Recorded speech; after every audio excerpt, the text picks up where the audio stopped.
The Lindbergh Schools Board of Education meeting 1559 is now called to order. Dr. Lake, do we have any changes to the agenda? We do not. Okay, approval of agenda. Do I have a motion to approve the agenda as presented? So moved. Second. Motion by Mike, second by Matt. All those in favor? Aye. Opposed? Motion passes 6-0. If we want to stand for the Pledge of Allegiance now?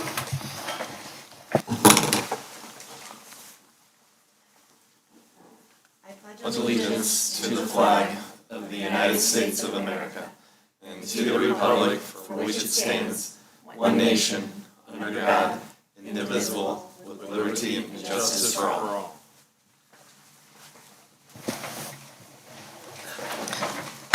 There are no 4.0 special recognitions or 5.0 resolutions this evening, so we'll move to 6.0 citizen communication regarding agenda items, which there are also none this evening.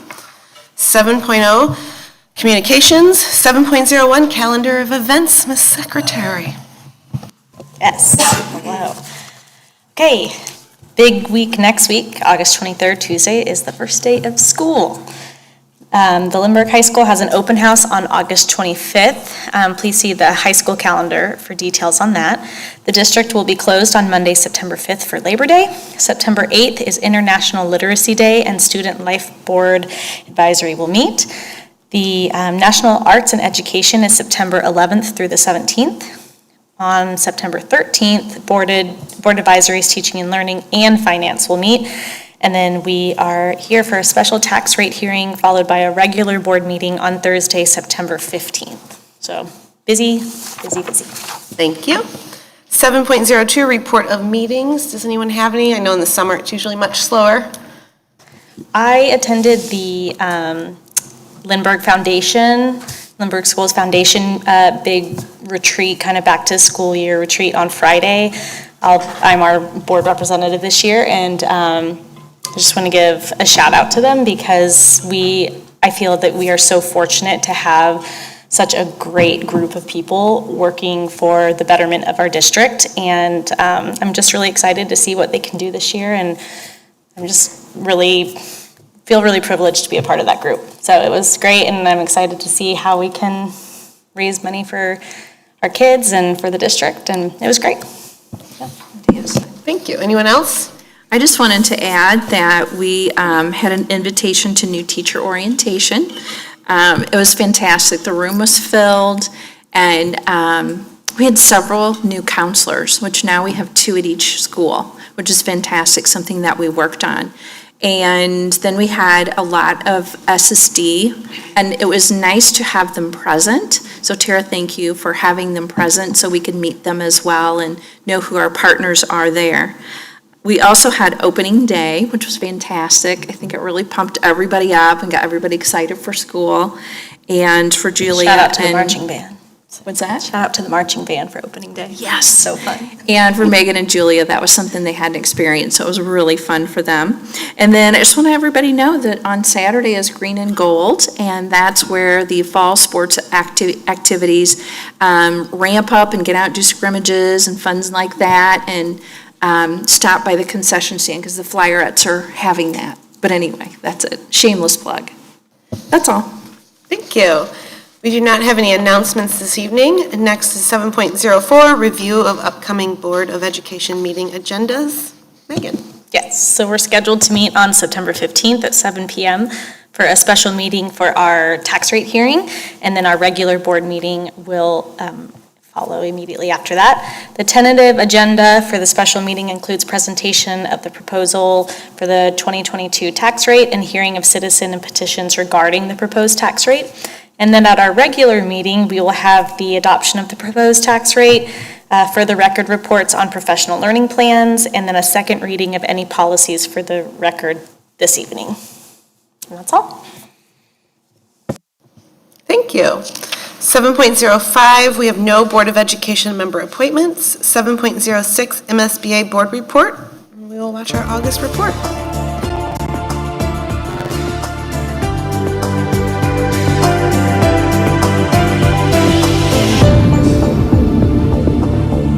Hello, everyone, and welcome to the Missouri School Boards Association's Board Report for the month of August. We thank you for the opportunity to share some news and information during a few minutes of your board meeting. We begin with a look at the opening of a new school year in Missouri. Our public schools will start the new year this month with great anticipation, but in an environment that continues to be challenging. Among those challenges are COVID-19 remaining with us, school districts throughout the state facing serious issues with teacher recruitment and retention, and many students dealing with mental health issues. Yet school boards, administrators, and teachers continue to do the work of educating the 900,000 students in Missouri's public schools. The National Superintendent of the Year, Missouri's own Dr. Curtis Kane, told board members and administrators attending MSBA's Igniting Great Ideas Summit, the work may be grueling at times, but it's worth it. He also said in the current environment, it's critical that board members and administrators continue to tell the story of public education. And others are filling the void in terms of the narrative, in terms of the story of what we are doing. We have to get back to our road shows, addressing multiple audiences, getting out on the road, pressing flesh with handshakes, talking to people, sharing factual stories in terms of what's happening within our schools. Not the stuff that people hear on cable news, what's actually happening in our schools, and amplifying what already exists. Kane also said it's always important to keep kids at the center of all decision-making. Dr. Kane serves as superintendent in the Rockwood School District in suburban St. Louis. That theme of focusing on what's best for all kids was echoed by MSBA Executive Director Melissa Randall during her remarks to the recent MSBA Delegate Assembly. You stayed laser focused on what you need to do for your children and for our children. Those 900,000 students belong to all of us, and we have an equal moral and ethical obligation to make sure that when they finish their education system here in Missouri, they are prepared for their futures. Randall thanked board members for their service during some of the most challenging times they've ever faced. The state work group charged with studying what's known as competency-based learning has completed its work and issued its recommendations to the State Board of Education. The idea is that students should advance in their education based on their mastery of skills and expectations, not based on seat time.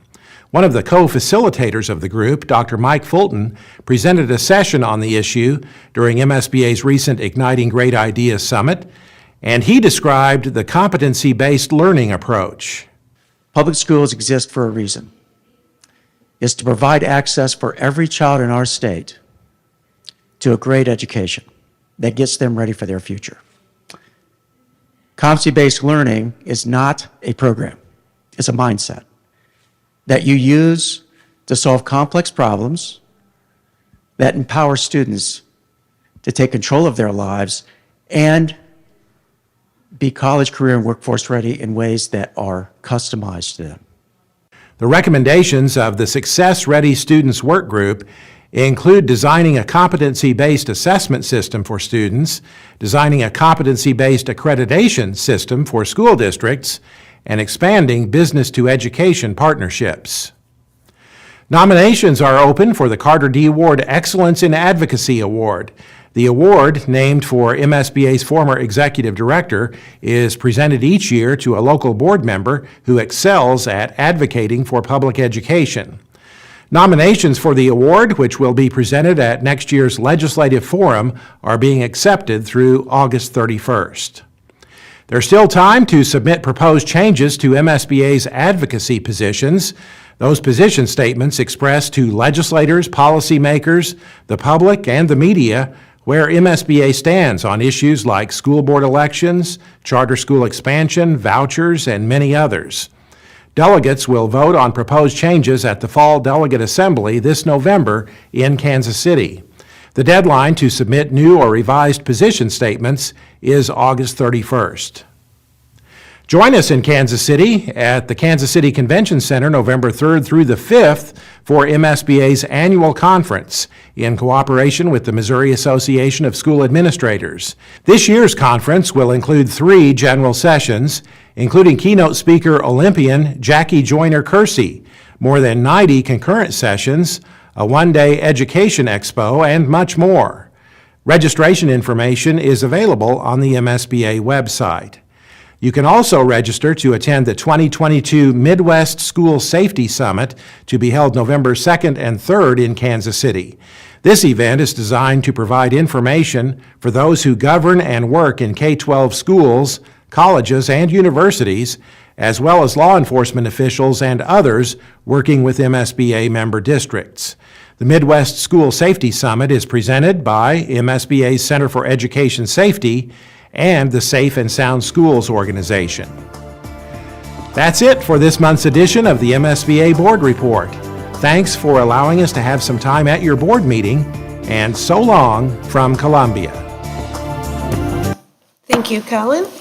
Special reports, our cabinet updates for 8.01. I know that Dr. Sparks' committees will start meeting again in September, so we'll go to Dr. McKinney for HR. The HR committee did meet this month. We talked about the policies that are up for first reading tonight. We previewed those with the group. We also previewed the redistricting of future homes, which we'll talk about in a little bit, as well as the student representative on the Board of Education, and we reviewed the personnel report for the month. Thank you. And Joelle for finance. Yes, we had our first finance committee meeting of the year and our new members. So that's always a exciting meeting because you have new people who don't hear all the things that the people who've been there for a while have heard. And so I feel like we're gonna have a really good group this year. We did have 3 students participate and they had really good questions. The whole meeting, we had really good questions.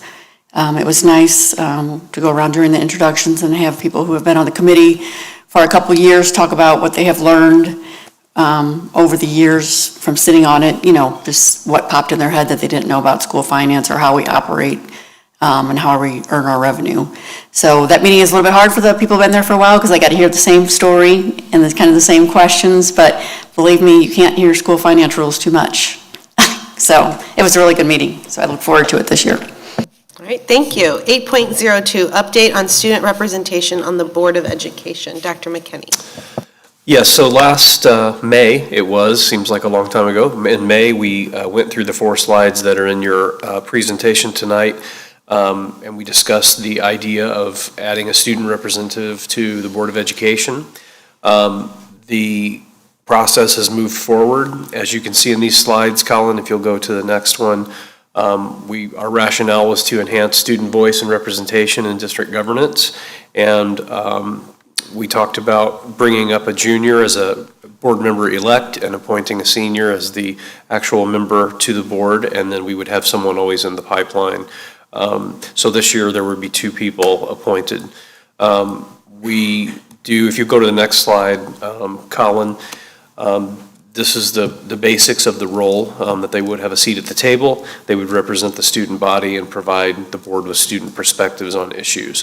The next slide, Colin, shows the eligibility requirements. We do have an announcement letter drafted that would be sent from Board President and Dr. Lake to all juniors and seniors. There will be a link to an application process, which will be done through Google Forms. And then once the applications are received, anyone that's eligible based on the criteria would then sit for an interview with a committee of board members and Dr. Lake, and the appointment be made. So it's likely that the timeline we're looking at here is the month of September for applications and paper screening, and then the interviews, and then hopefully by the October board meeting, 3rd Thursday of that month, we could have an appointment. Happy to answer any questions. Thank you. Thank you. We will move to 9.0, action items by consent. We have action items by consent 9.01 to 9.15. Would anyone want to remove any of these items for individual consideration? I don't wish to remove any items, but I will abstain from the vote this evening on it. Thank you. Do we have a motion to approve consent items 9.01 to 9.15, noting that there are none for 9.04? So moved. Second. Motion by Megan, second by Christie. Any questions? All right, all in favor? Aye. Opposed? And we have one abstention, so motion passes 5-0. 10.0 individual action items. We have one this evening. 10.01 redistricting of future homes. Do I have a motion to approve the redistricting of future homes with Sappington Elementary to be zoned as the school for future homes in the McBride home, former Crestwood Mall neighborhood, as presented? So moved. Give it to Matt. Motion by Matt, second by Christie. Dr. McKinney, does anyone have any questions for him, or I don't think you have a presentation for this one because we just did it. No questions? All right, we'll vote. I have a question real quick. Okay. Can you just remind me of when we will start seeing students in the classroom from those homes? So students are allowed to enroll once they have a contract on a lot to build a home. So as soon as they're sold and the contracts are presented to us, we'll allow enrollment. So it could be right away. Okay, so even if the home isn't built, they'll still Correct. be, okay, thanks. When I spoke to them last, they think they'll have foundations going in the ground November-ish, so, but they could still have a contract on, and we would allow them to enroll. Anyone else? All right, we'll move to our vote. All those in favor? Aye. Aye. Any opposed? Motion passes 6-0. My paper won't turn. All right. For the record, we have two for the record reports this evening, the district assessment plan and the annual secretary of the board report. You can review both of these reports and contact cabinet members with any questions. 11.02 other reports, there are none. And 11.03 review of board policies. We have a first reading of policies EBBC, GCBDA, GDBDA, JFGA, JGA, JGGA, and KKB. Please review each of these and contact Dr. McKinney with any questions prior to our next meeting, where we'll be seeking approval. All right, and there are no further reports, and for 12.0 citizen comments regarding non-agenda items, we do not have any this evening. So we have already conducted our executive session, so there's no need, and we can move to 15.0 adjournment. Do I have a motion to adjourn board meeting 1559? So moved. Second. All right, all those in favor? Aye. Opposed? All right, motion passes 6-0. Board meeting 1559 is adjourned.